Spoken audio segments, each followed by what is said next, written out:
All right. Hello, everyone.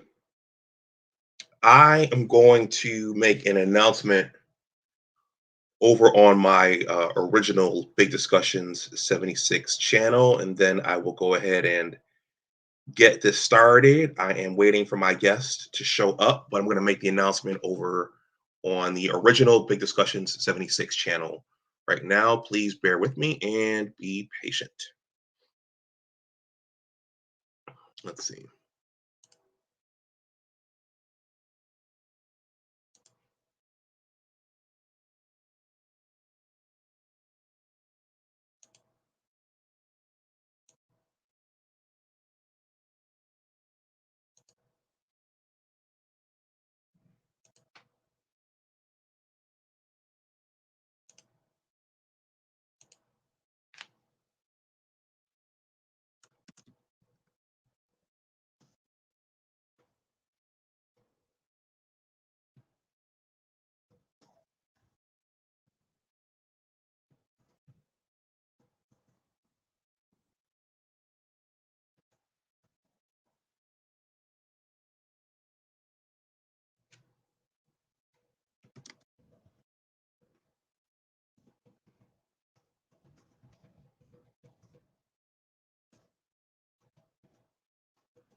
The sport of wrestling.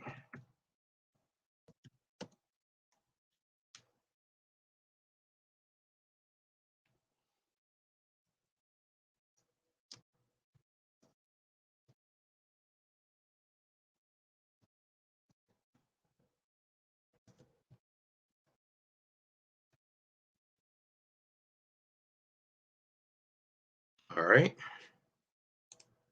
I've made that announcement. So let me switch back over to that channel so I can watch all the data come in real time.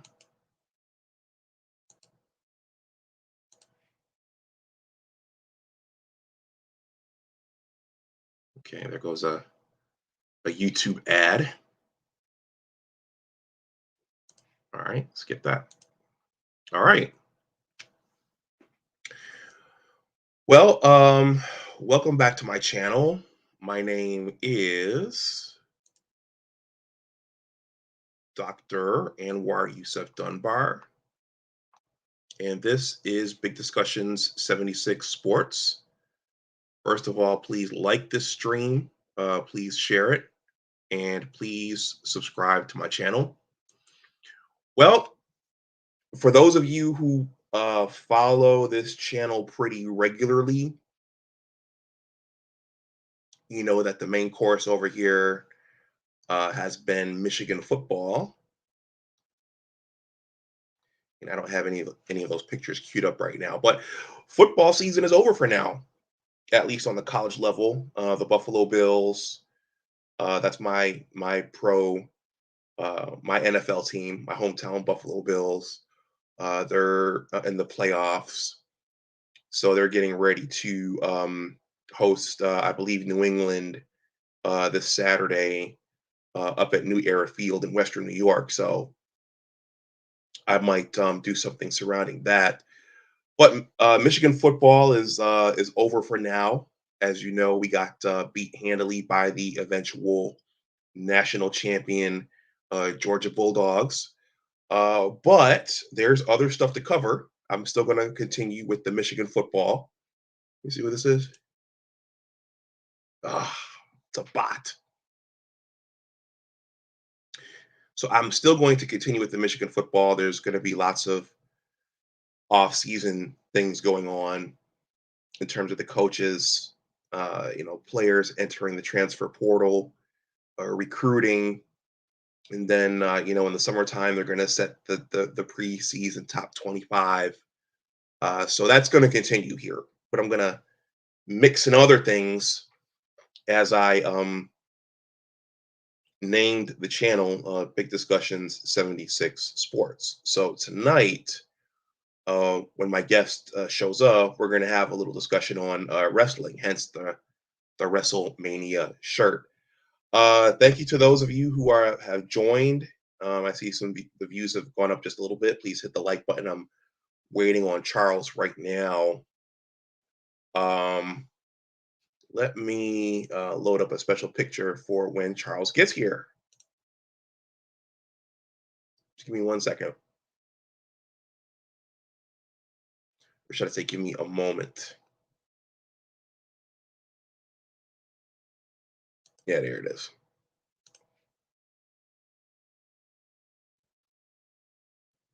Okay. So I'm waiting on my guest, but in the meantime, I will get a couple of housekeeping things out of the way. Um, for those of you who don't know, this is not my only channel. And I also have two blogs. So I came to YouTube as a writer first, and um, my YouTube content creation was, well, in part inspired by writing, but I came here to grow my writing presence as a content creator. So I have a content creation LLC. It's called the Big Words LLC. For those of you unfamiliar with the story, there's a whole story behind, where Big Words comes from, and actually the channels are kind of an offshoot of that. That's why I call them Big Discussions, this, and this, because the original blog is called Big Words, and there's a story behind that. But I'm saying this to say that I'm actually starting a newsletter, and for those of you who are interested in following me closer as a content creator, I'm starting a Big Words LLC newsletter. I'm still collecting names. Some folks have joined already, or should I say, some folks have subscribed. This link is below in the description box. So if you're watching this on the playback, there's a two-paragraph greeting / introduction there. And then if you scroll down, the subscription button is right there. So you just enter in your email address. I see it on my GoDaddy Backstage, and I'd like to start sending those out monthly at the end of this month. So I just want to get at least 10 to 20 names. I'm almost at 10. But if you're watching this and you're up to receive my content, because this is not my only channel. I'm like Steve Dates. I think about money. I think about current events. I think about politics. I'm a scientist. So this is not my only channel. Um, so that's in the description box below.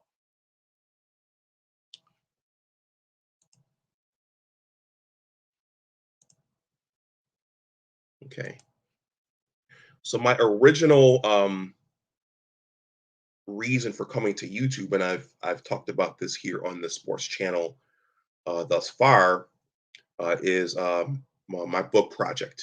I'm working on a book project right now. I'm pretty much done with the meat and potatoes of the book. I've revised it 4 times. So right now I'm looking for a technical editor. But my reason for coming to YouTube is actually this. This is my book project. It's called The Engineers, a Western New York Basketball Story. This is on my writer's blog. This link is also below in the description box in case you want to read more about the project. I've published several promotional essays on the book, and I have one more that I'm going to publish up very shortly, and I have about 10 more that I'm going to publish up over the course of the year as the book goes through the editing process and as I figure out how to self-publish it on Amazon. So that's there. This is in the description box below.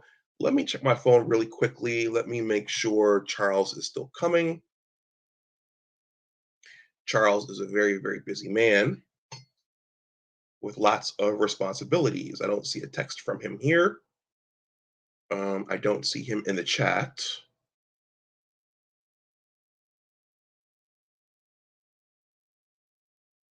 So I think Charles is still coming. Let me shoot him a text. Let me check my email really quickly. Hold on. And thank you to the one person who's watching this right now, listening to me talk. Okay. No word from Charles over there. Okay. So I'm going to shoot Charles a text to see if he's still coming because we're 10 minutes in.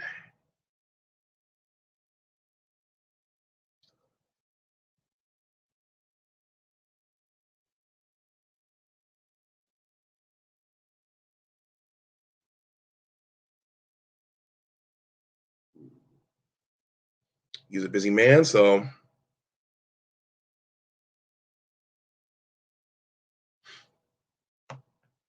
but as you know, things come up.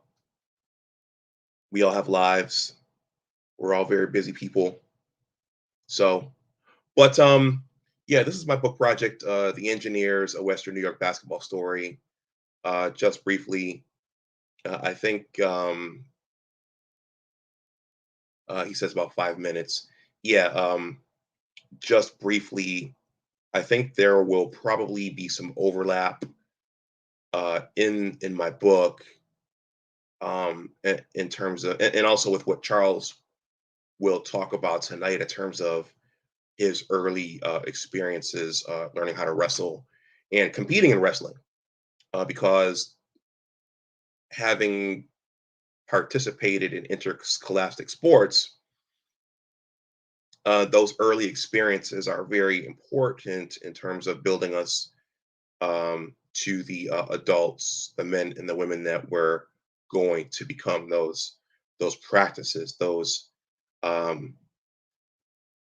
that competition, that learning the craft, that working alongside coaches and mentors. That's a really big deal. So, and that's in large part what my story is about. It's about basketball. Basketball is just happens to be the arena, but it's about learning how to compete. It's about learning how to deal with success and failure.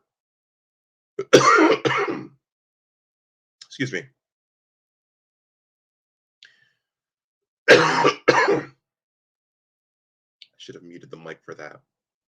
But it's about learning how to compete. It's about learning how to deal and cope with success and failure. It's about people. It's about blending personalities. It's about just dealing with life, and that's what sports teaches young people. At least those who invest in it and those um, who have coaches who care.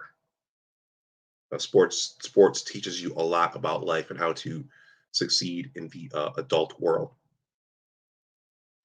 Um, let's see. So, I mean, since I'm waiting here and I have this up, I'm going to scroll through this. So, I have a description of the book here.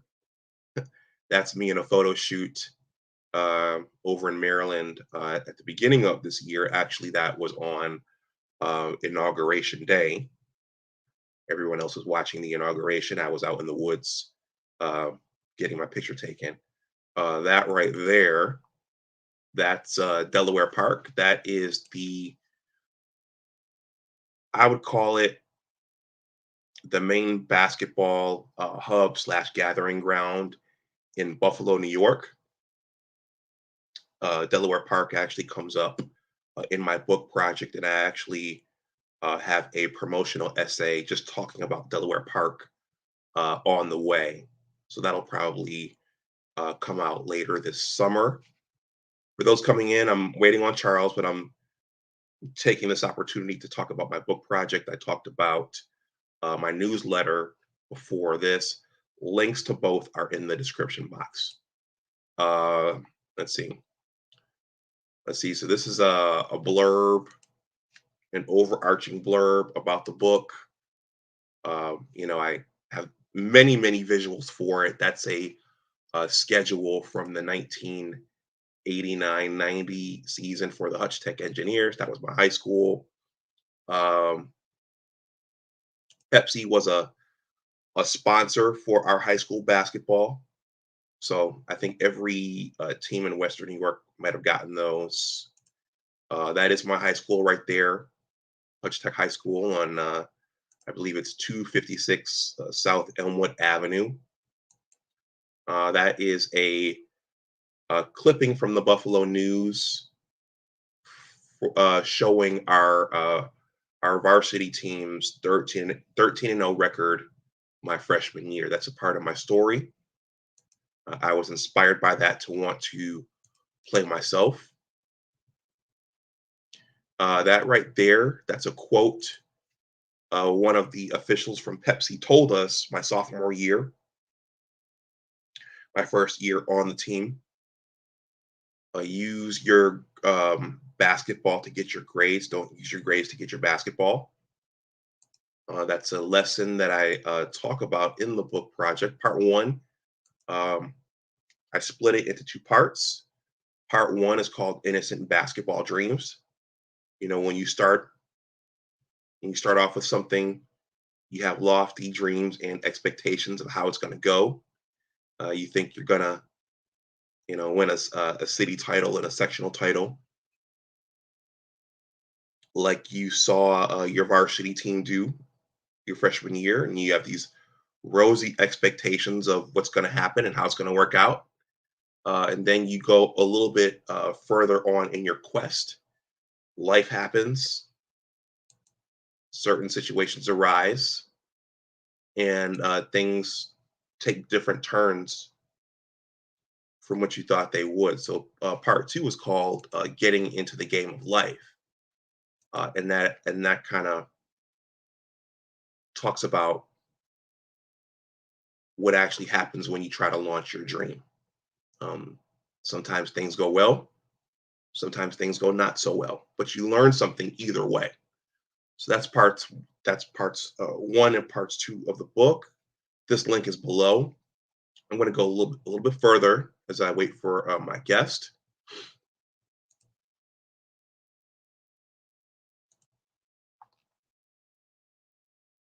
Okay, now I'm waiting on Chrome. All right. So that right there, that's our that was our school seal, Hutch Tech High School, skill, knowledge, power. Coach Jones, I just dropped a video on Coach Jones. I shot it in July, and it took about 6 months to edit it, add all the pictures, add the music, add the visuals, add the live footage, and I just dropped this uh, Christmas weekend because I was getting infected with COVID. This is the main one of the key figures slash characters in my story. These are quotes that he used to tell us. I'm going to ask Charles when he comes up if he had a coach that played an important role in his journey, because whatever sport you compete in, there's probably a coach there who has taken an interest in you and who has also imparted life lessons and values in you. So this was my coach, and he told us things like your attitude determines your altitude. Success breeds confidence, and confidence breeds success. You have to be good to be lucky, and lucky to be good. Basketball is our game, and yours can be the same. Be like a duck, calm on the surface, but pedaling like hell underneath. Basketball is a game of fun. The better you become, the more fun it is. And there were many, many more quotes that he used to tell us. Okay, so I see my guest coming in. Give me a few more seconds, Charles, and I'm going to get through this since I'm going through this. So that's Coach Jones right there. I wrote a little blurb about him. And below at the bottom of this page are video pieces and print pieces associated with the book. So these are this video right here. Your attitude determines your altitude. I talk about where the saying comes from. I say this at the end of all of my YouTube content. And then this is the video that I just dropped here involving Coach Jones. This is the 50-minute video for those of you who can't sit for a long time and watch, but those who have watched it have enjoyed it. And these are essays related to the book. And these are interviews that I've conducted over the last, 5 to 6 years on players and a coach from my area. And these are all related to the book as well. But now that my guest is here, let's get on to the main event, as they say. So let me minimize this and bring in the one, the only Officer Charles L. Faulkner Jr. What's going on, Charles? Woo! Woo! What's up, Doc? I'm loving Hold the on. WrestleMania. Let me adjust my volume number one, and then we're gonna do that again because I have this right here. Woo! Woo! Woo! Learn Learn to to love love it, baby. Learn to love it. Learn to You love know, it, baby. I got a WrestleMania shirt, but I Oh, wanted yeah. a Ric Flair shirt, and they just didn't have my size. But Oh, I didn't yeah. realize how popular Ric Flair is and how much It's he's known for his trash talking, styling and his profiling. We style gotta and walk down that profile. aisle. Style and profile. Got a, limousine riding, jet flying, kiss stealing, diamond wear ring, son of a gun. And I'm having a hard time holding these alligators down. Yeah. Woo! Yep. Yeah, him and the Four Horsemen, and he was very much he was very something. big stable. It's funny how so many kids never saw him wrestle, just knows about that. And I'm so glad that they actually have the network, the WWE network, because they have the AWA, the NWA, WCW, Mid Atlantic, like Mid South Wrestling, and all these classic stuff. Like I was posting about the Great Muta back in the day. Like I used to love it, man. As much as like I love how collegiate wrestling, because believe it or not, how I got started in collegiate wrestling was because of Bret Hart. And he was so technical with his moves that I actually told him that. And he was a very good collegiate wrestler himself. And his eyes lit up like, for real? Okay. So he spoke like an hour, very cool guy. And it's funny because one of the greatest sports in the world, and America's actually wrestling tradition goes real deep. As a matter of fact, in the Olympics, we won more medals in the Olympics for wrestling than any other sport, with the exception of track and field and swimming. Okay. So it goes deep. Hell, like you used to go to, like, you actually had professional wrestling back in the 1800s traveling. And a lot of guys don't understand that it didn't become choreographed till like around the 20s or the 30s, 1930, 1920. And you had a lot of guys out there who, even the black ones, who were phenomenal athletes. You had, I forget the brother's name. He was not only the middleweight boxing champion, but he was also the middleweight world wrestling champion at the same time. The first wrestling champion ever, world champion ever, who was black. And a lot of times I think that we had a lot of the combat arts, such as wrestling, how can I say, stolen or not developed in our communities because of the infatuation of basketball, football, and sometimes track and field. And I think that we as black people, we kind of like limit ourselves to those sports. But yet we had about 5 out of 10 weight classes in the NCAAs. We had 5 brothers last year win championships in the NCAAs. One of those individuals was Gable Stevenson, who won an Olympic gold medal last year. You had Jordan Burroughs, who you have featured there, Olympic champion, world champ, multiple time world champion. He's ranked as number one or number two of all time in American wrestling. It's either neck and neck with him with John Smith. So a lot of it, when you show brothers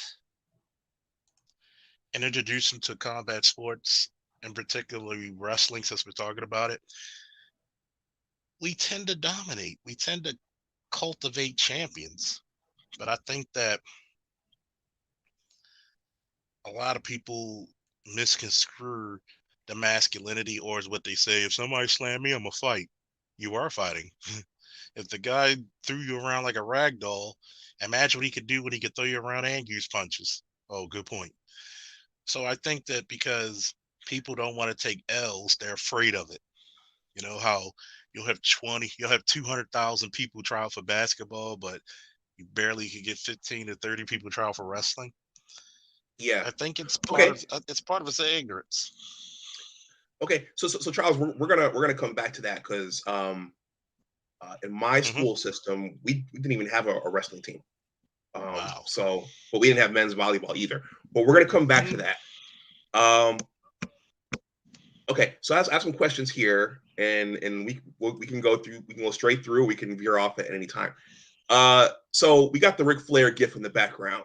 So there's professional wrestling, and then there's the actual like sport of it, as I yes. used in the thumbnail. Before we jump in, because you have training in the sport, which is actually a very popular sport. Can you run down some of your favorite professional wrestlers just to kick this off? I mean, we know Ric Flair is Uh, one of them. Rick's one, Brett's one. I'm partial to the Great Muta, Kazuki Kasaki, the Japanese Uh, wrestlers. I love Steve Regal and Gentleman Chris Adams. I love that British style as well. Um, I like Samoa Joe, especially old school Samoa Joe. Who else was a favorite? I was a fan of Arn Anderson, best DDT in the business. Sorry, Jake. And Spinebuster. Um, Hogan was cool, especially when you were a little kid, but Brett was my boy. I love Owen. God rest his soul. Owen Hart was the man. Ken Shamrock and Dan Severn were very underappreciated, both as fighters and as pro wrestlers. They were great, and I actually trained with Dan Severn. Funny guy, by the way. mhm. Um, so those are just quite a few. Quite a few that I like. Okay, yeah, I'm a '70s baby, so and I grew up in Western New York. So for the most part, we were watching WWF. Oh So a yeah. lot of I still have vivid memories of Hulk Hogan. When the show came on, he's walking down the aisle, hitting himself, and he's got his bandana on, his yellow shirt, and he's tearing the Oh shirt yeah. off. So Hulk Hogan, uh, Jimmy Snuka, Superfly, Oh yeah. I do remember Rocky Johnson and geez, who was his partner? Um, Rocky Johnson. That's the Rock's father. And I can't remember his partner because his partner was black too. Oh yeah. Junkyard Dog, You're talking about Tony Atlas. Tony Atlas, and Rocky Johnson. Yep.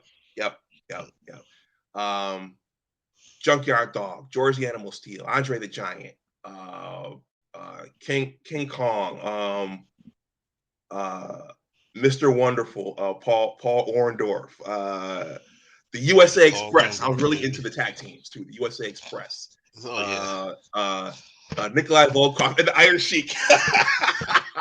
Oh man. Shout out to God rest his soul, Nikolai Volkov. I actually met him down uh, at Comic Con in Baltimore a few years ago. Big man, even in his retirement years, big man, because he used to live in Baltimore County. Big man, mhm. big nice man. I mean, you can imagine he was smaller when he was older, but he towered over me. So you can imagine he was like probably about 75 pounds of muscle more back in his prime. So he was a Really tall guy. nice guy. Oh yeah, he's about 6'6". Wow. Big, probably. Okay. He said he was 6'6". Hold on for a Okay. second, Doc. Yeah, it's funny how they played. They were characters. They all played off stereotypes, and of course, you had the USA Express against Nikolai Volkov and the Iron Sheik, and they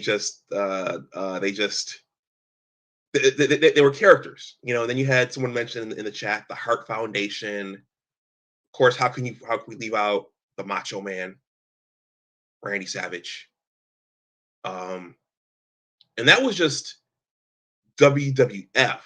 At some point, me and my brother got privy to the AWA because a lot of Okay. this was regional, right? You had the Hmm. down south, right? Yeah, the territories. Yep. Territory. So you had AWA, which wasn't as glamorous as Yeah. WWF. WWF was like Hollywood.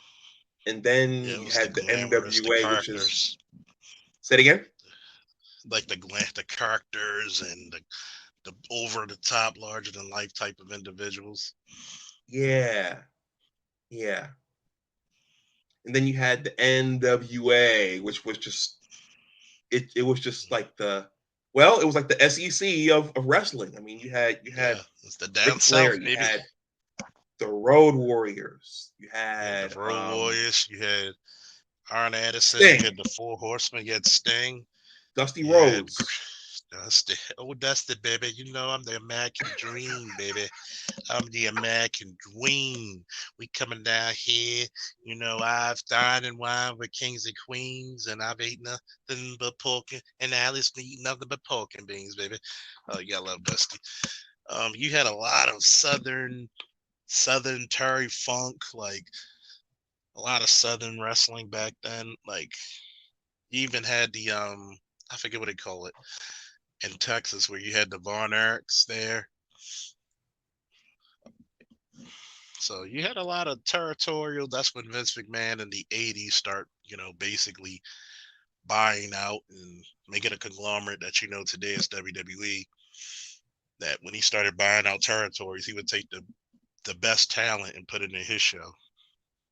Oh, so that's what Vince McMahon did. He kind of bought Yeah, everybody up, and he bought everybody out. And if you weren't buying, he would just force you to sell because he would just put on the better product in his words. So he kind of forced you or he just bought you out. So he wanted to make it national, then international.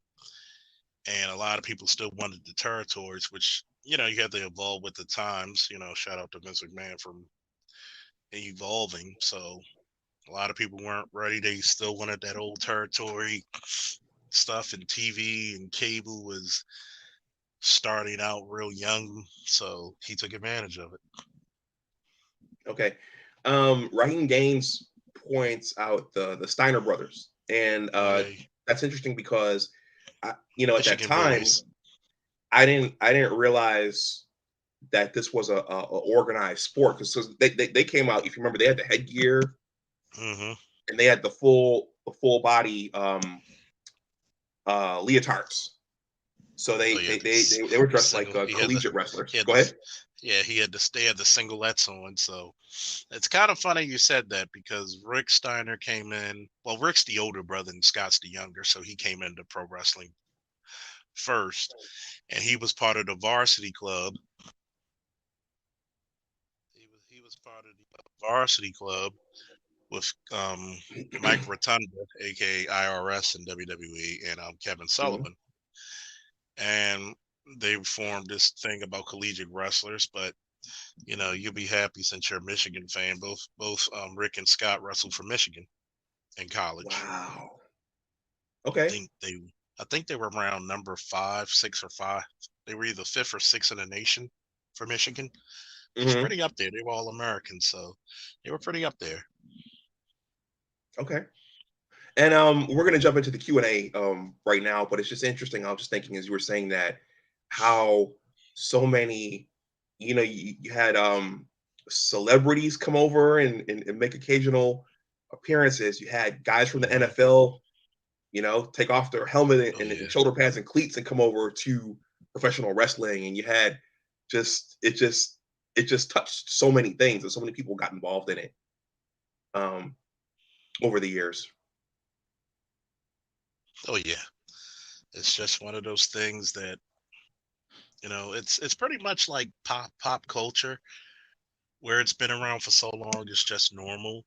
And now that it has so much precedence and so much prestige, so much glamour, that basically you're just inking money and notoriety once you're involved in it.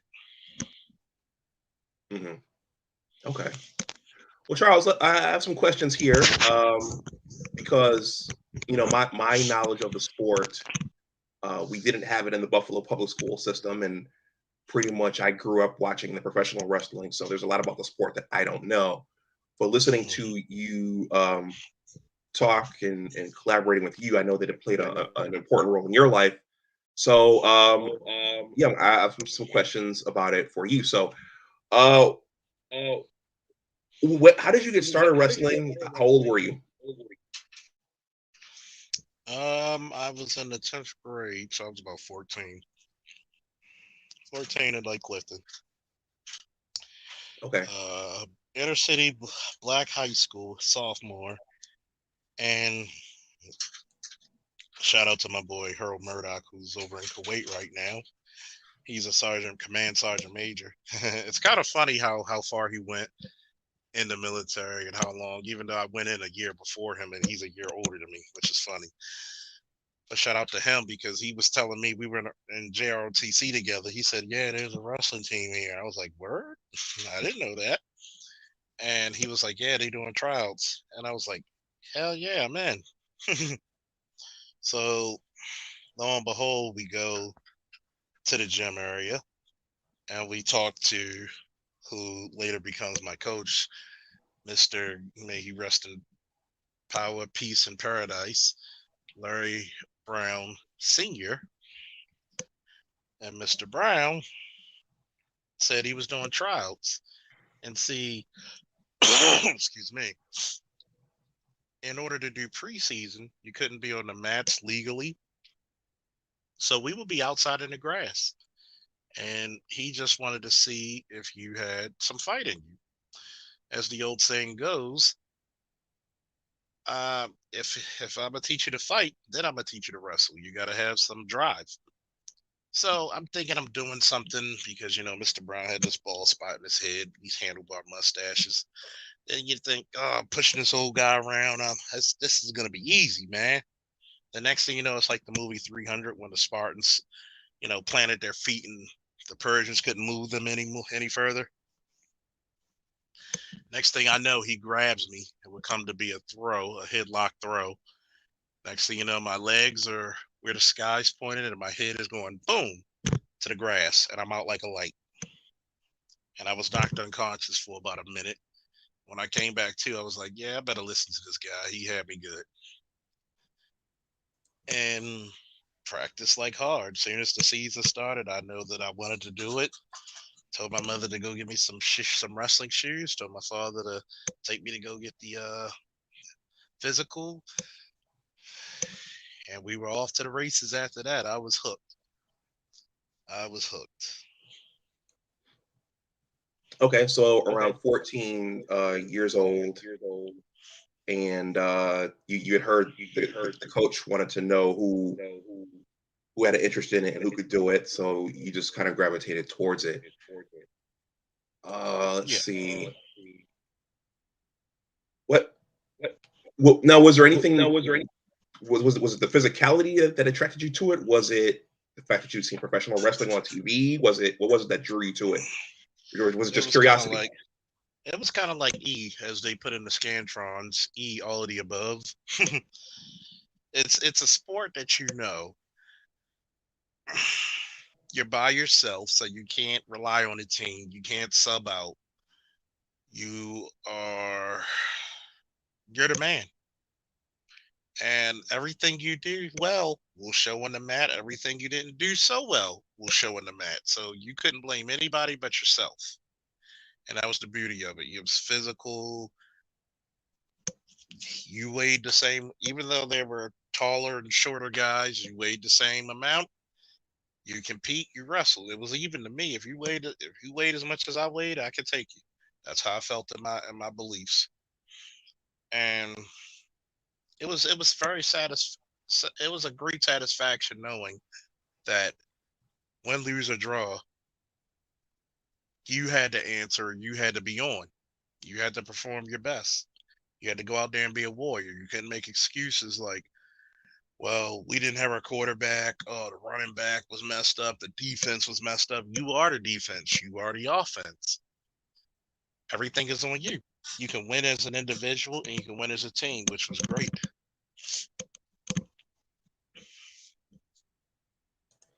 Okay, I have a super chat here from CR Frank. He says, "Did any of y'all watch ECW? RVD was the most over.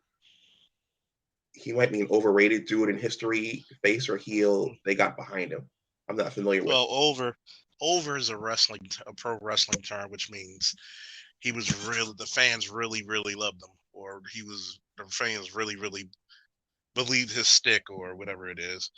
So that means he was very over. He was very popular, basically.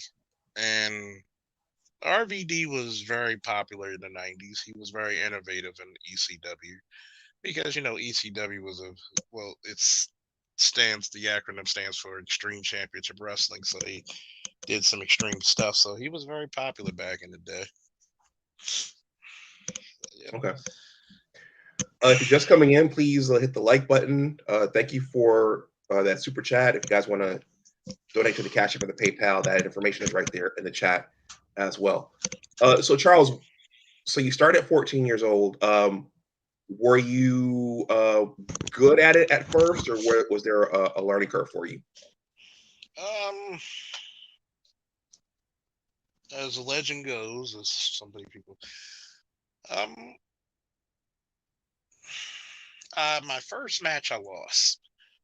I was winning 4-0 and took the guy down, controlled him, and made a rookie mistake. Rolled to my back, trying to roll him on his back, and I rolled to my back and and end up getting pinned. And that was a turning point to me because I'm like, wait a minute. I could quit and say, you know what, this sport isn't for me, or I could get even better and learn from my mistakes. So I chose the latter and trained even harder. And my next match, God had mercy on that dude's soul because I had to take it to him. And later that same season, my first season, I end up meeting the guy in the first round of the tournament where I beat him like in 2 minutes or a little over 2 minutes. Beat him, went against another guy in the semifinals who was a junior league, which means he was wrestling like middle and elementary school. He at least had 6 years on me at least, and I end up beating him. As my coach would tell me, like, you see him over there, you got him hurt.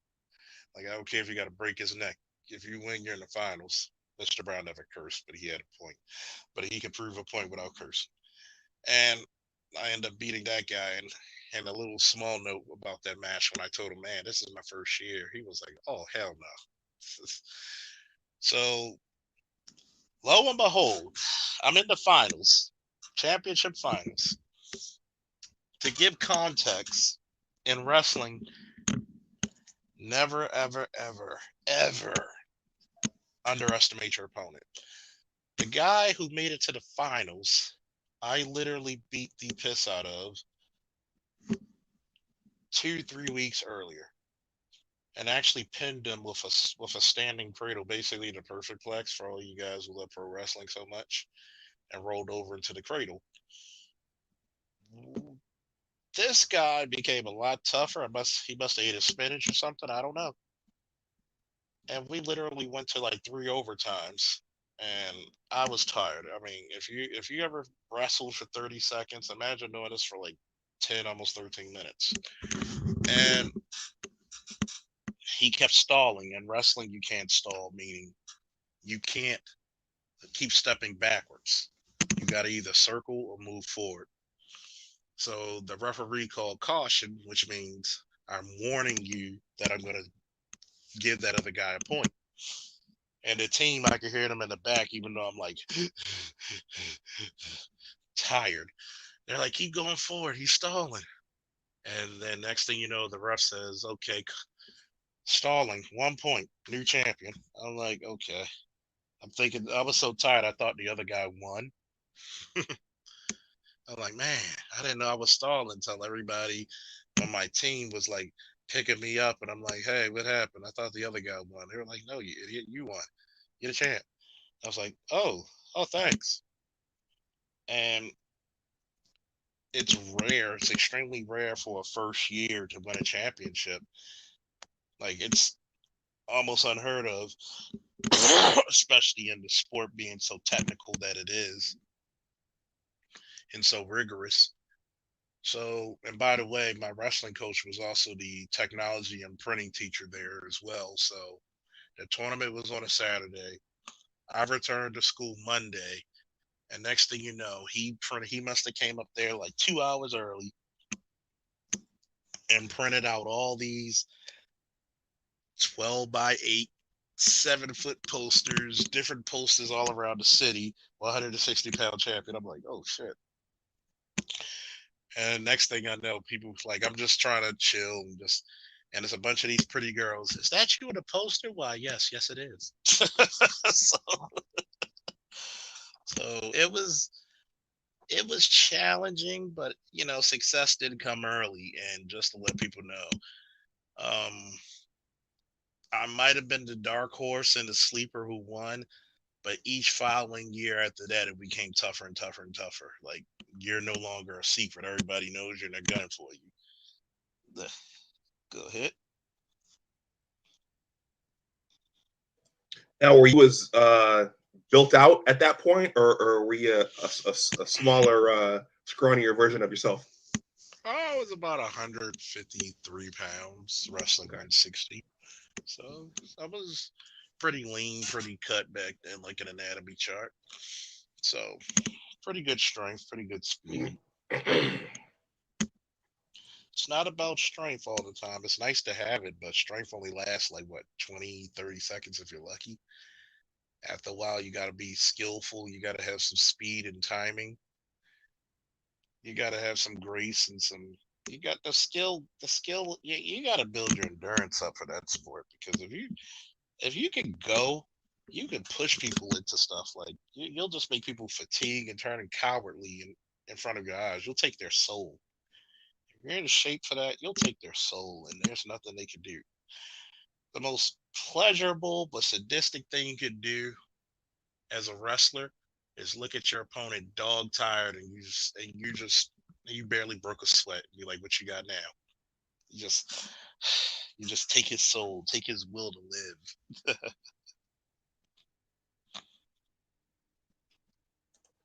Okay, so I just switched the question around since we're talking about that. So I was a basketball guy. So hmm again, the extent of what I knew about wrestling was pretty much what I saw on television. hmm Did you wear the headgear? Of course, it's Okay. mandatory. Okay. In the thumbnail for this, the guys aren't wearing headgear. But Oh maybe yeah, that's that's that's Jordan Barrows, the black guy in it, and he's wrestling freestyle, which is an international style where you don't have to. But in college and high school, it's mandatory. Well, you can wear it in freestyle, but most people don't. So most people, when they wrestling in international styles, they don't. okay. Just like in college, just like in high school, back when I wrestled, I think they might have changed the rule, but you couldn't have facial hair. You had to be clean shaven when I Oh wrestled. wow. You couldn't, because it could be used to grind your chin into the opponent. It could be even though it's just as bad if you're shaved and stubble starts to form. Everybody knows when stubble is. Imagine taking your chin and you're trying to pin a person, and that stubble comes on your chin, and you just grinded that into a person's sternum. Ugh. There's little. It's not dirty. It's just little aggressive, nasty things you can do. Okay. Yeah. So so I was a basketball guy. And there you're on a team and you're competing against other teams. 5 on 5. I know that there's in wrestling you guys have teams. You Hmm. guys practice and train together. In practice, you guys compete against each other, and then when you at a match, you're competing individually against other teams individually. So, as you know, in professional wrestling, what's it? You want to pin the guy for a 3 count. What's the Hmm. objective in the sport of wrestling? Is it to pin the guy for a 3 count, or is it something? Is it to get him to Oh submit, no, or oh no, there's no submission. There's no, unless the guy just quits and just walks off the mat. But the objective is to basically either pin, or if you can't pin the guy, because think of pin as like a knockout in boxing, you automatically win, even if you're losing 14-0. Here's the rules of wrestling for the I guess the emergency dummies guide to wrestling. For collegiate wrestling, scholastic and collegiate, which means college and high school, if you score 15 points or more, meaning 15-0, 16-1, 17-2, that's a technical fall. In other words, think of it as 21 skunk if you're playing Madden. You can't come back. It's just the ref will stop it and say, okay, technical fall. Um, Pin, which means your shoulder blades, which is that rectangle where your shoulder blades are, that little rectangle, when they touch at the same time for about 2 seconds, one Mississippi, two Mississippi, boom, you're pinned. And there's no 1, 2, 3. The ref just taps the mat once. Um, you can score by executing takedowns, which are 2 points. Executing escapes, meaning you're on the bottom and the guy took you down. You're on the bottom, but you get back to your feet clean and you're free again. That's 1 point for escape. You could also get a point for reversals, which one of my favorite bread and butters, what I'm still famous for now, is the switch or the standing power switch as well, which are 2 points. Speaking of which, my switch was so dangerous that people would just automatically give it to two, because as soon as I go for it, they feel that pressure on their arm. They're like, either you're gonna let me go behind you or I'm gonna break your arm. And because you're basically using your arm against his arm, you're creating a fulcrum of pressure. So he's gonna give it up. Um, what's another way? You can stall, but you're gonna get cautions before you stall.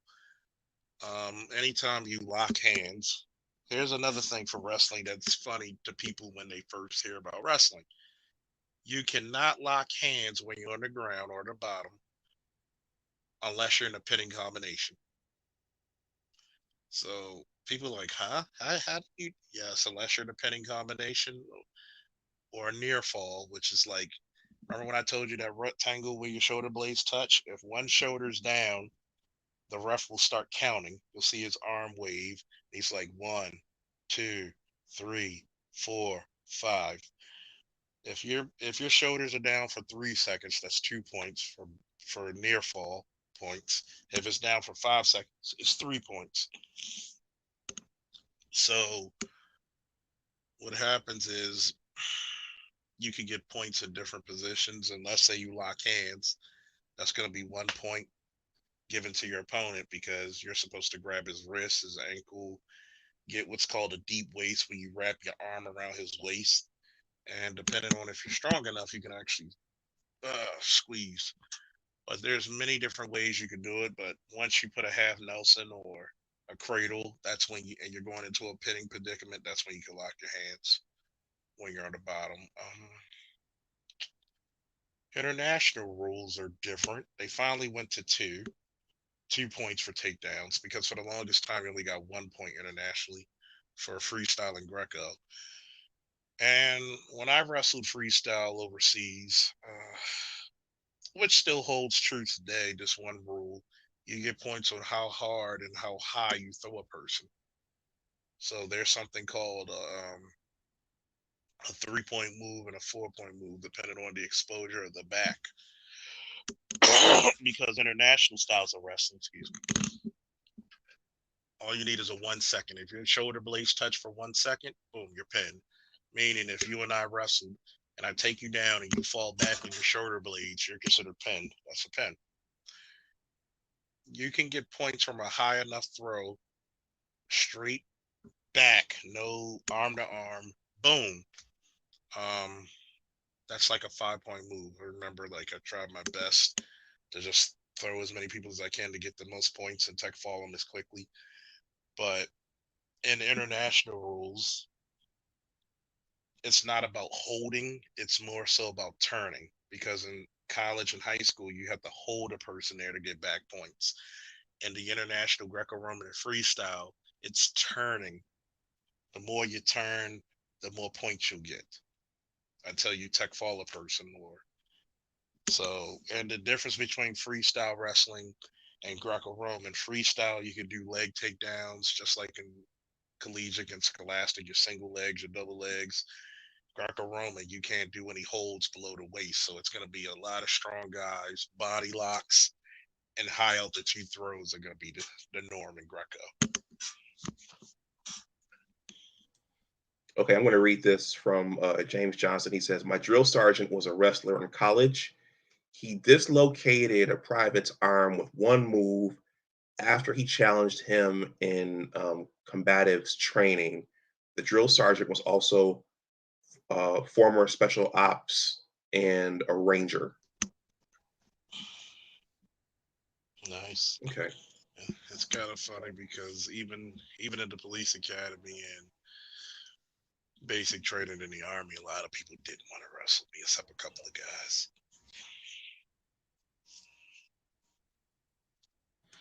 Okay. I want to, Charles, thank you for sharing this on your community tab. I want to thank the Roger Report for sharing this Anytime, on his anytime, community anytime.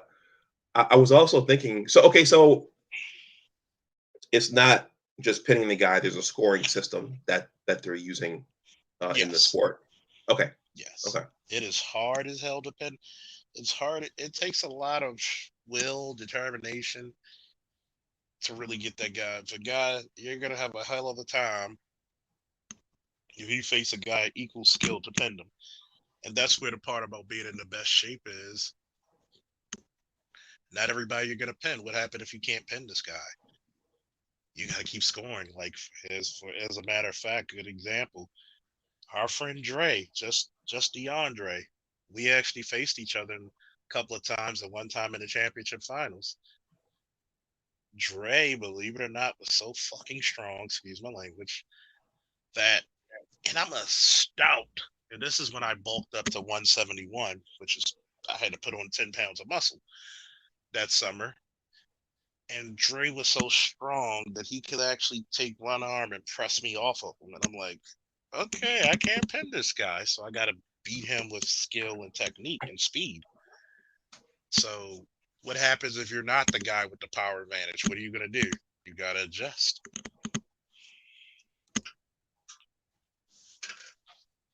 Okay.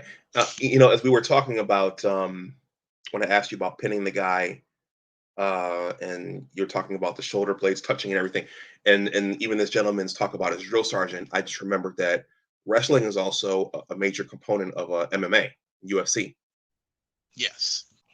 I was Yes. now I haven't watched much, but there was a fight between Daniel Cormier and it might have been, was it Bones Jones? Hmm. Anyway, at some point, Daniel Cormier, he taking all these punches, and at one point he just picked the guy up and slammed him, and I was like, wow. Yeah. I think it might have been a different fight, but yeah, Daniel Cormier, like, he's an Olympic wrestler. He went to the Olympics like twice, I believe.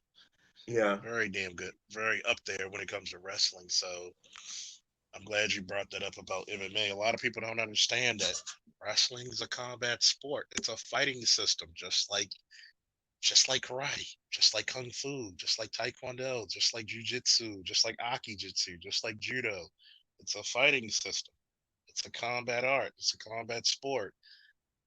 If you go to the pyramids in Giza, guess what you're going to see in some of the walls? You're going to see over 3,000 holds, throws, and maneuvers in wrestling alone. And I didn't even talk about the strikes.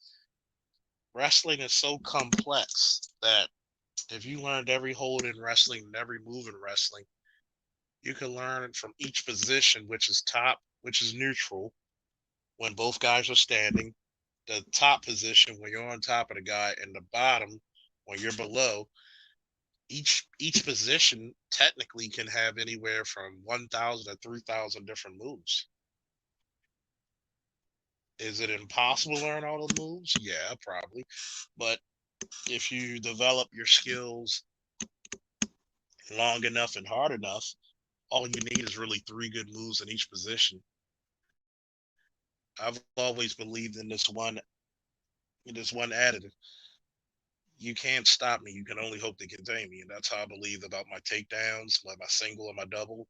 That's how I believed about my breakdowns and when I'm on top. And that's how I believed about my switch from both sides of my body.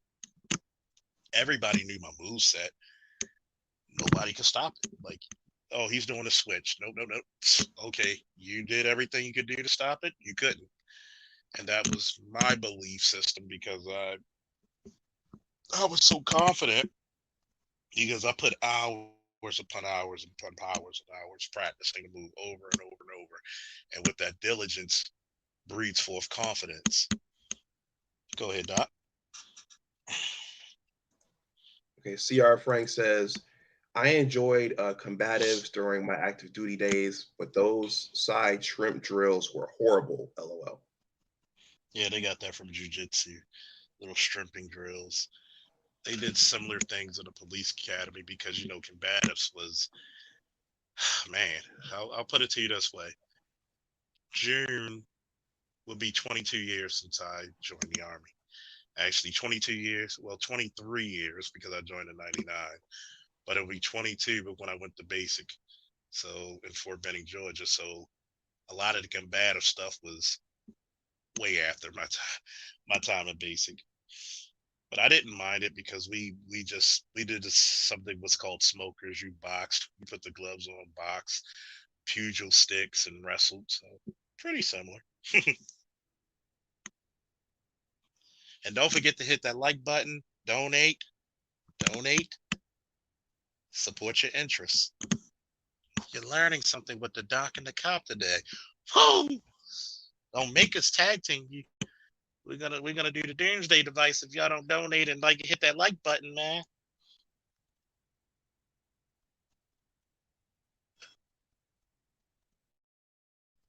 Oh, you're muted, Doc.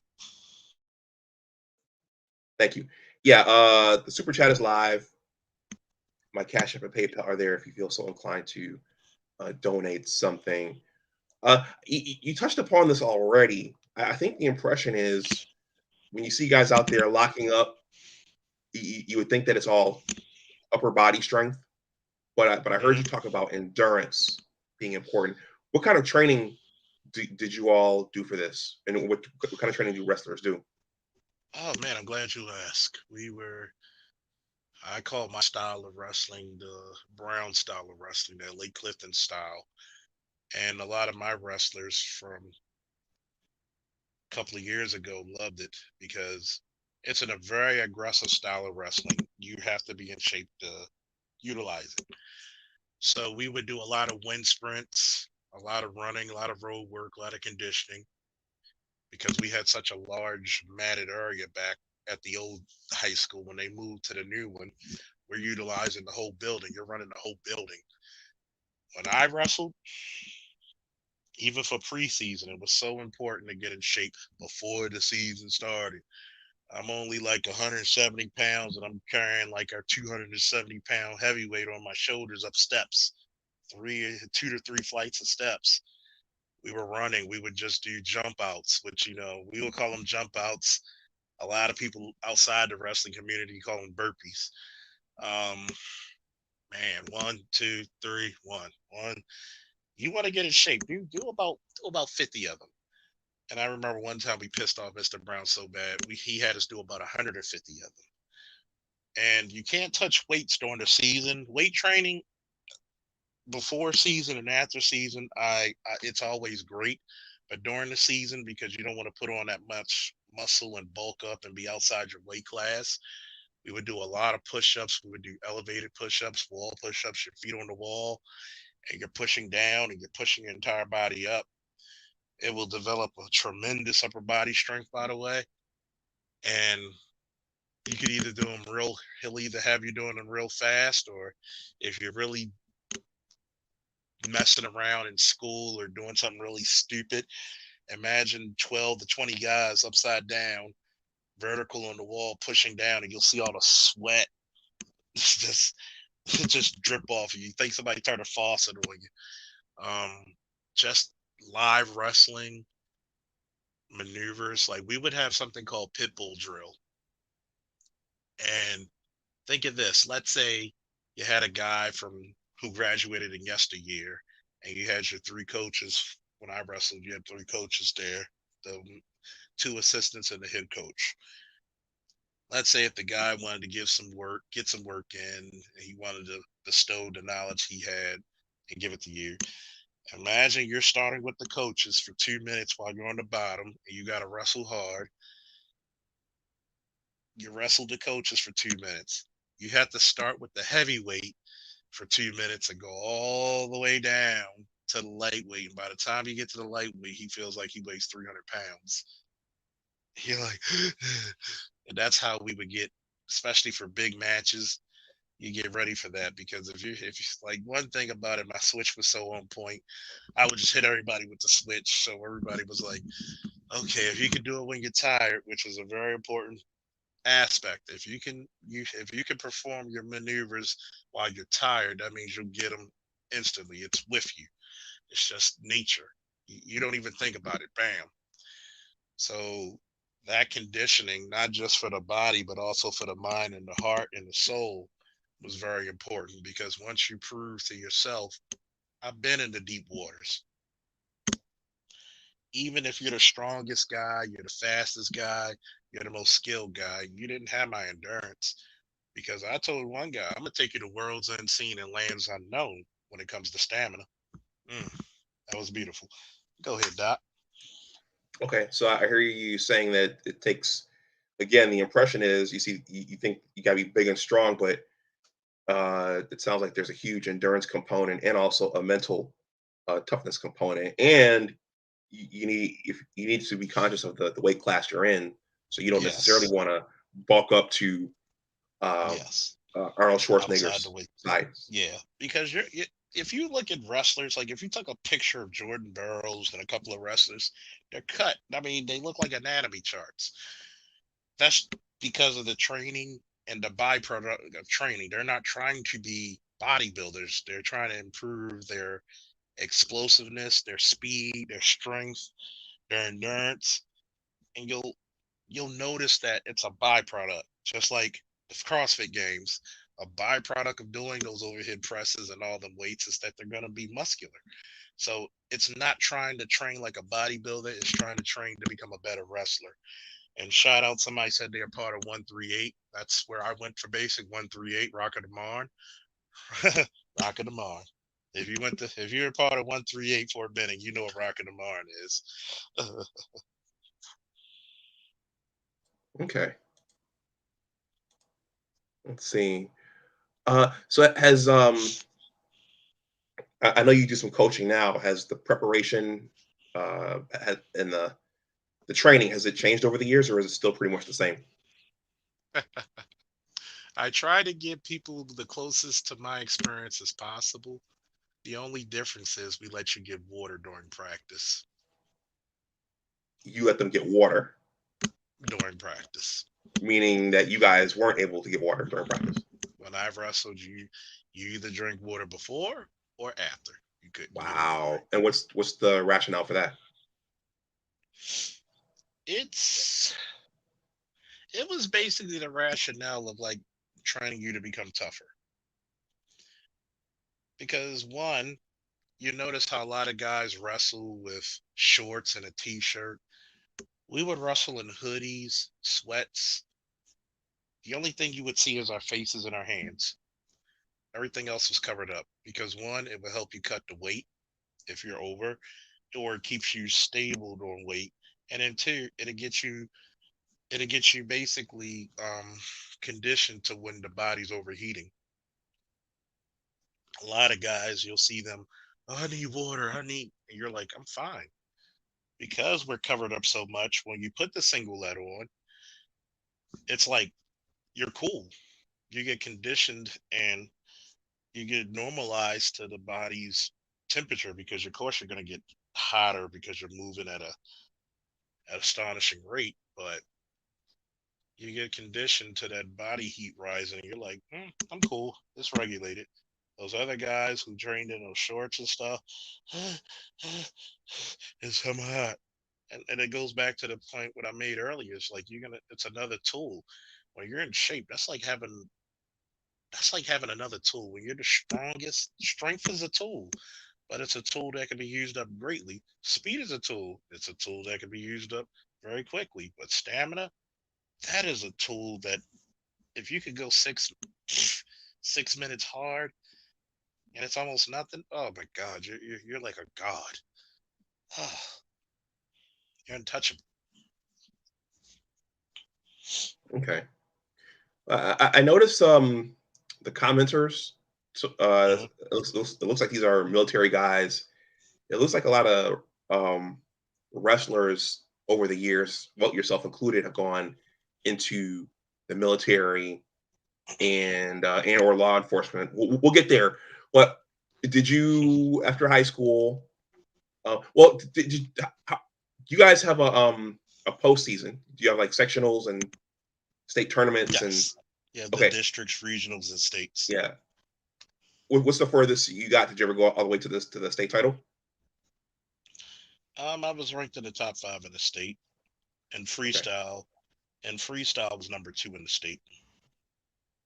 The furthest outside there one the furthest outside of that was when I was invited to an invitational tournament in Germany. I placed third, getting a bronze medal there for freestyle.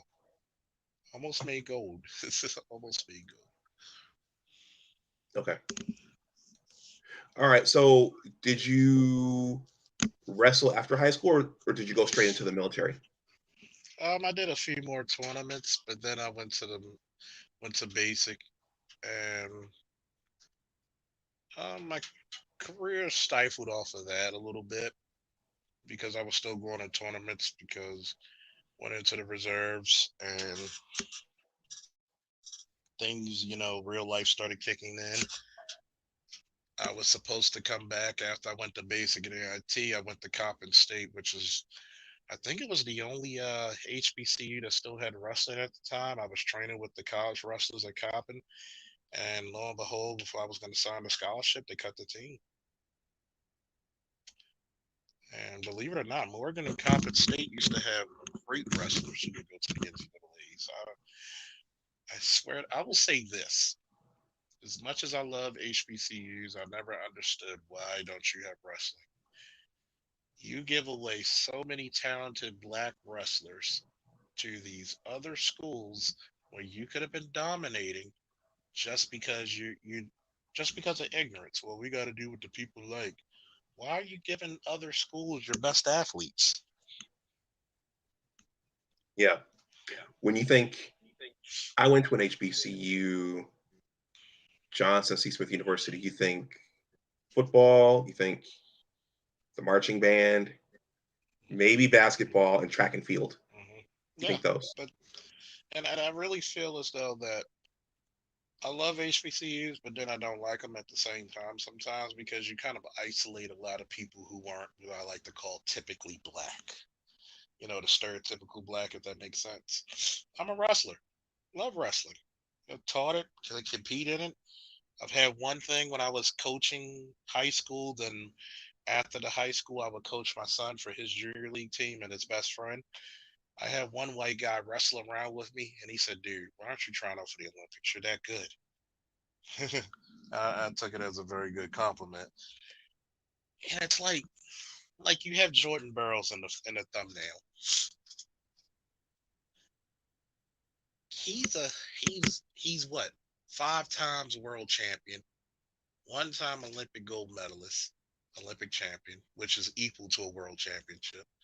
Actually, it holds a little bit more significance because it comes around every 4 years, but it's still equal on the same level as a world. Basically, if you're an Olympic champion, you're also equal to a world championship. That's also a world championship as well. When he didn't win worlds, he won bronze medals. He's a 3 time bronze medalist at the worlds as well. Why isn't this guy as critically claimed as LeBron James? And the reason why you're saying it is because you have a $1 billion business called the NBA behind him. If I'm a multiple time world and Olympic champion, I'm just as damn good as anybody else in any other sport, correct, Doc? Yes. So, Charles, I was just thinking, honestly, I mean, are these guys marketed significantly? I mean, it sounds like you have to really be in the wrestling world to know who they are. I just picked that thumbnail because I was looking for the best thumbnail to use. I didn't know who he was. Oh yeah, just he's one of the he was put it to you this way, he's the best wrestler of the last 10 years. Probably teetering now on 15. Okay. And what makes it crazy is that, yeah, if you're in the wrestling community, I actually met Jordan Burroughs, great guy. I actually told him how proud he made us too, as black people. You represent us well, and he was like, "Man, I appreciate that." Very humble guy, very nice, humble guy. And I've also met a couple. I'm in contact with a couple of wrestlers as well who are in Penn State, but it's a very tight knit community because there's only but so many black wrestlers, so many wrestlers, period, but so many even less black wrestlers. It's just a goddamn shame when you have guys like them who put in this hard work and compete on such a high level. And thank God that USA Wrestling are now paying checks for, like, I mean, you get like what, $250,000 for every gold medal. You get a lot of sponsorships. I mean, the WWE is now sponsoring Gabe Stevenson. Wow. And I'm glad the ruling in the NCAA where you can actually get paid and get sponsors, which they should have, because guess what? A lot of high level athletes turned to a life of crime because they weren't getting paid. It's nice that I'm getting a full ride, but if I can't eat regularly, what's the difference? So I'm glad they're doing that. And you have Mensa, what is her name? Tiara Mensa, the first black woman in the world, an American black woman, to ever win an Olympic gold medal. I mean, you had 2 black women, one from Nigeria, one from America, to be in Olympic finals. I love Tiara Mensa. She makes when you see her, she's just contagious. She's a very if she's a great representative of just femininity. She's loving. Every time she wins a match, she does or lose a match, she does the little heart thing with her hands. She's so contagious. She's so upbeat.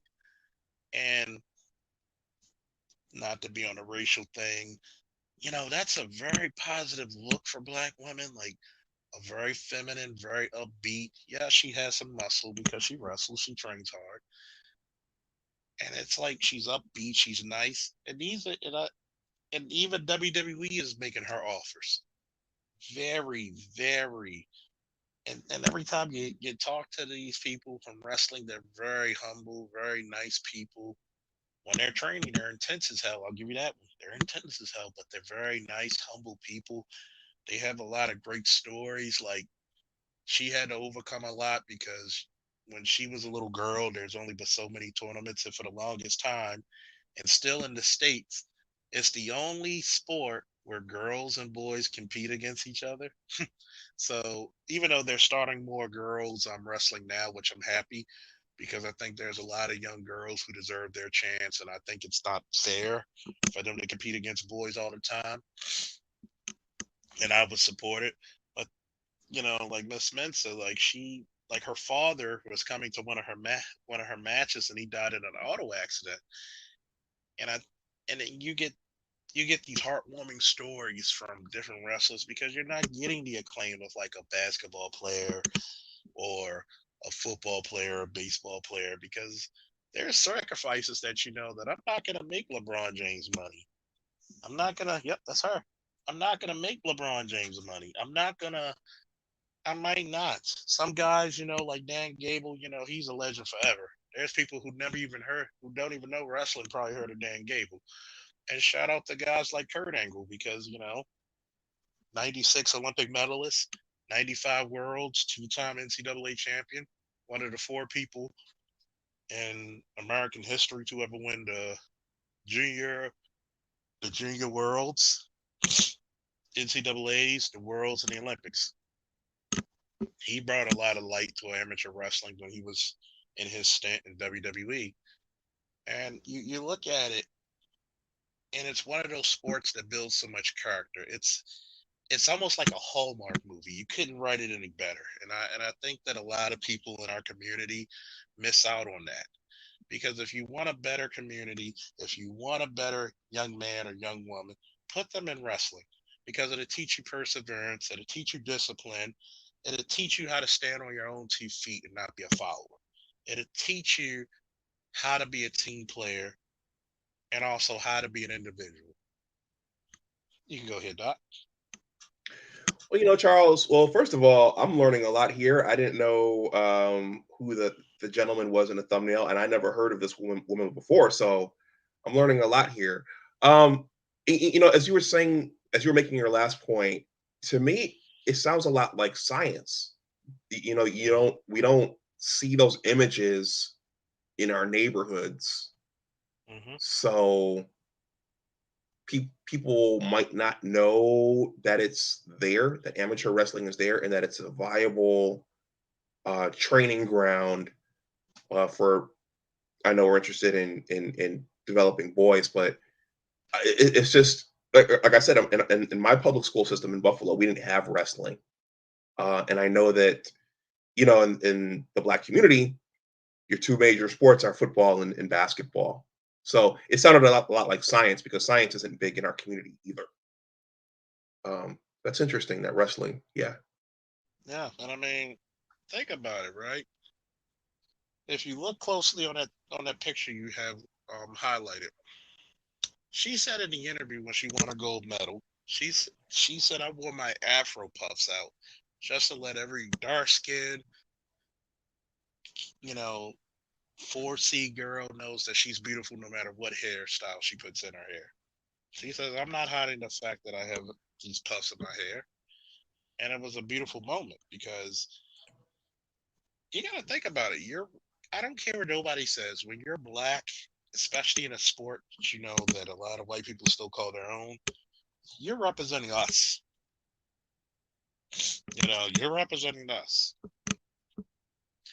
And every victory you get, you're just telling them, hey, we deserve to be on that podium too. We deserve that silver, that bronze, or that gold medal like any damn body else. And and when you go through that, and man, I'm gonna tell you, that sport of wrestling will build your confidence like no other. It is a drive that you'll learn how to have a drive. You'll learn if you look at what's our favorite astrophysicist? Neil deGrasse Tyson. Neil deGrasse Tyson. Oh yeah, he was a wrestler in college himself. Yep. And Yep. notice how there's an old saying, there's no such thing as a dumb wrestler.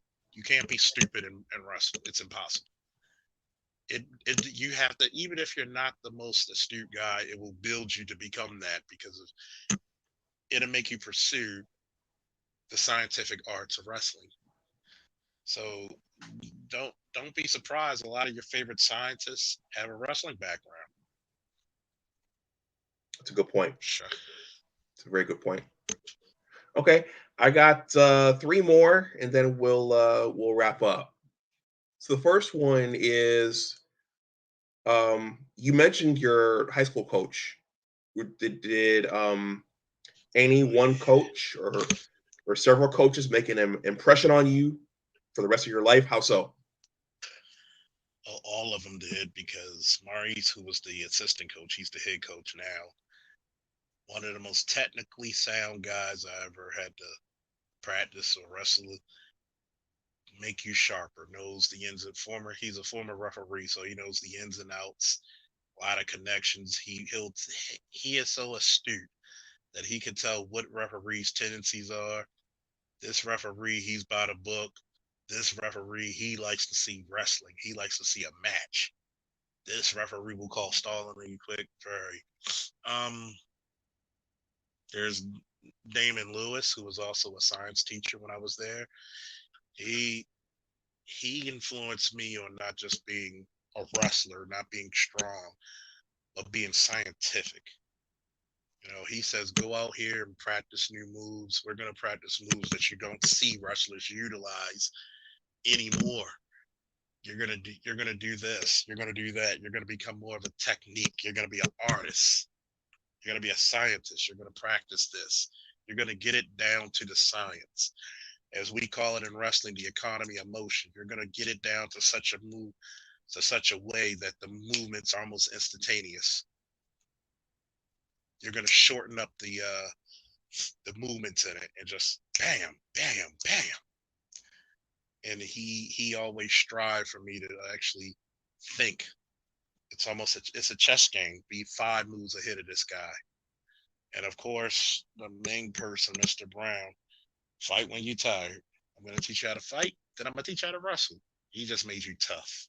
He old school. By the way, for all you guys wondering, Mr. Brown was in his 50s when I first met him. Let me give you an example of Mr. Brown. He was only 5'8", 180, 190 pounds. Stout.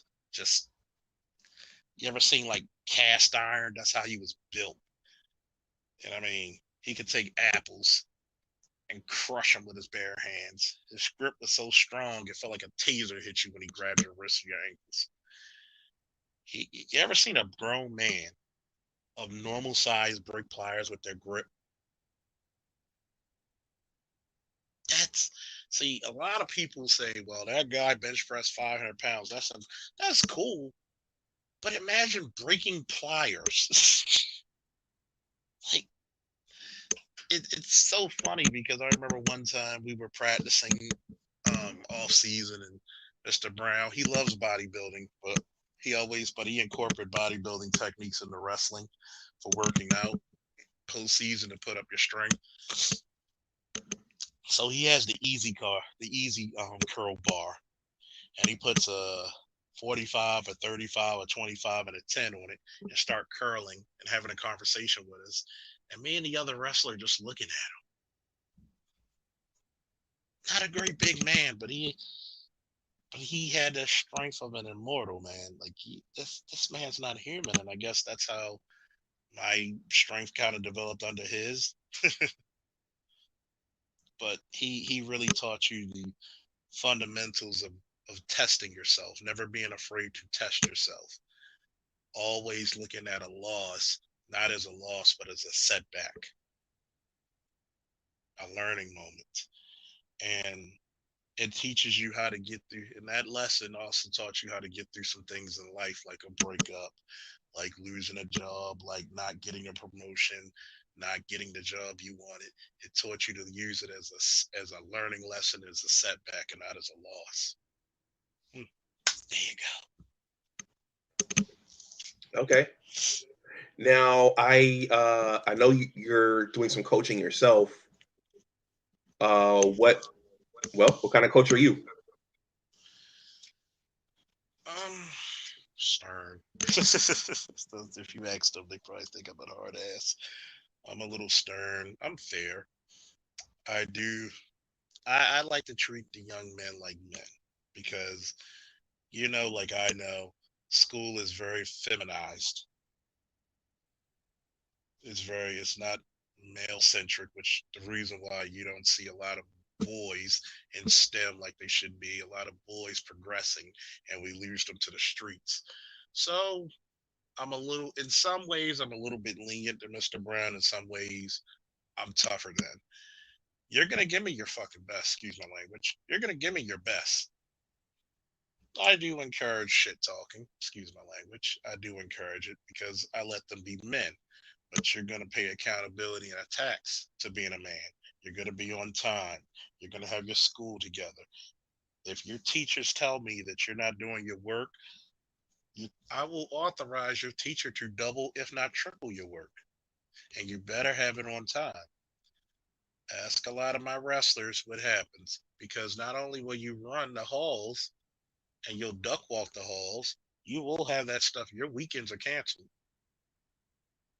And I've actually told them, I said, look, if you don't have it by Monday, you're suspended match day. They had it by Monday. I do and let them, talk about men. And it's funny because being a coach nowadays, I've learned that there's a lot of young men who don't have fathers. So a lot of, you know, fatherly things and fatherly advice is always given. For example, one wrestler, he had a daughter when he got out of school, like about his graduating year, found out that he had a daughter, had the DNA test and everything. Come to find out the mom wasn't a good mom. She was basically unfit. I talked to him for about an hour of what he needs to do. When he went downtown, he ended up getting full custody of his daughter. There are some of these conversations that, as a coach that I am, I have to give them the truth. I said, you got to be careful because, yeah, no matter how pretty, no matter how well built a woman may be, you got to think the system's not made for you, it's made for her. So you got to be careful. So I'm more of a realist. I'm lax in some ways, a little lax, not too lax, where I encourage them to be sugar honey iced tea talkers. I encourage them to be men, but I also enforce them to be men because you're going to be accountable and responsible as well and respectful. So go ahead. I would just add on to that yeah, people just look at sports. Some people look at sports and they say, okay, well, my kid or that kid's going out there to run around or to wrestle or to get sweaty. But there's a lot of if you have a coach that cares, then there's very important information being transferred, Mm-hmm. and there are a lot of lessons being learned, uh, that are going to impact that kid's future. And there are things that the kid's not going to really understand until years later. So it's a lot more than just running around, getting sweaty and Yeah. pinning guys to the mat. There's a lot of that role of coach is so important, especially Oh for yeah. boys who don't have men in the homes. Yeah. And a lot of times when you're going through the inner cities and how masculinity has been turned into something that is an option in a lot of people's eyes,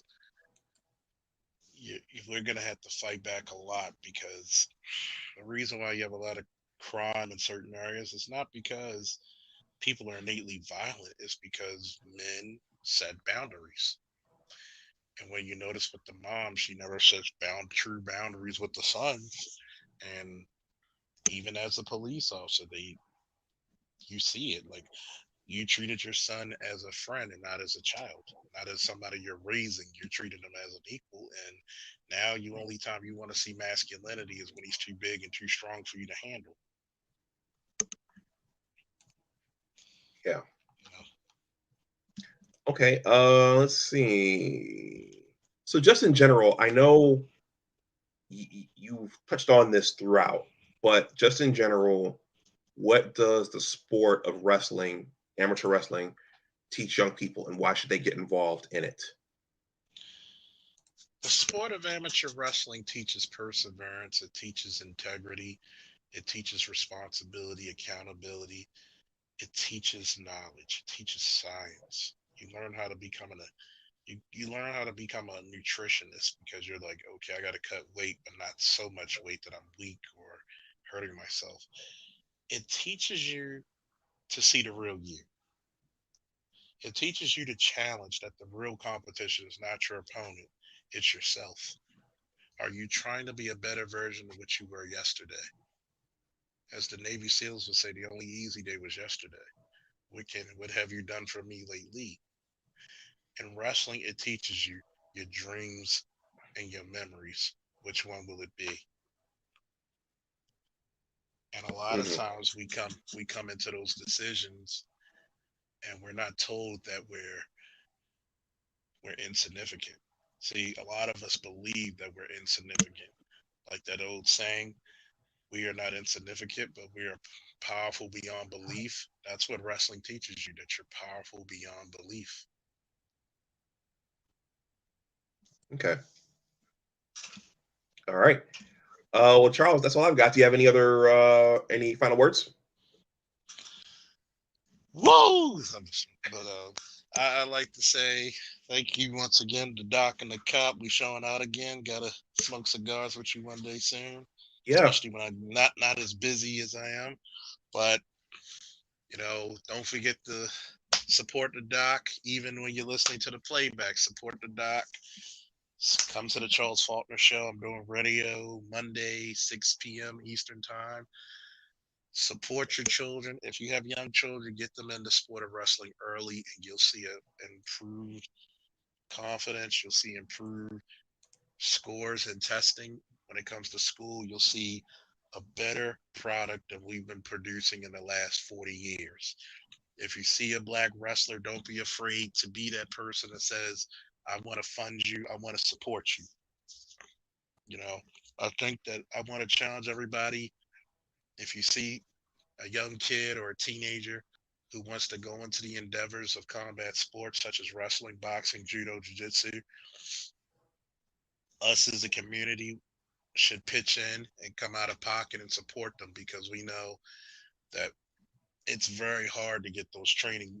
Like when those inner city kids want to go to those tournaments, pitch in and pay for the tournament, pitch in and pay for the wrestling camps for the young men and young women, pitch in. We need to treat our wrestlers the same way we treat basketball and football, and show them that we love and care for them as well, because we know that's the world's toughest sport, and it holds true today. Woo! Thank you once again, Doc.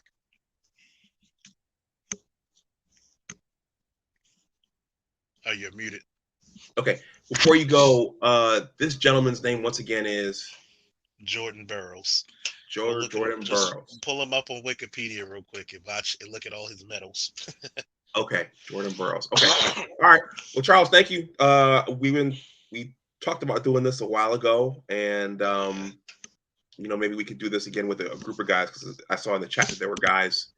Looked like there were several guys with wrestling backgrounds in there. So it's a Oh yeah, sports fun channel. stuff. Yeah, it's a sports channel. It's not restricted to Michigan football. So maybe we could do this again. It's always times. You're gonna have a good time with black wrestlers. Shout out to Michigan producing great wrestlers to this day still. All Shout out right. to the brothers. Hopefully we'll have another black reign of black wrestlers taking over the sport. Again, once again, Doc, it's a pleasure to talk about the sport of kings, aka wrestling. Ooh, till next time. Peace. All right. Take it easy, Charles. Like, All right, everyone. I'm gonna wrap up. And then I'm gonna get something to eat here. Before I sign off, um, once again, consider joining or subscribing to the Big Words LLC newsletter. I mean, there are things in this interview with Charles that I think are worthy of putting in a newsletter, and even maybe snippets of this stream. The subscribe button is at the bottom of this um, letter. The link is in the description box below. And consider subscribing to the newsletter. Also, take a look at my book project, The Engineers, a Western New York basketball story. The link to this is in the description box as well. If you go over here to recent posts, I've published a couple of promotional essays for it. There are other writings there as well, but I have another promotional essay for this coming really, really soon. So, in any case, everyone, enjoy the rest of your Thursday night. Stay safe out there. Stay warm. Stay healthy.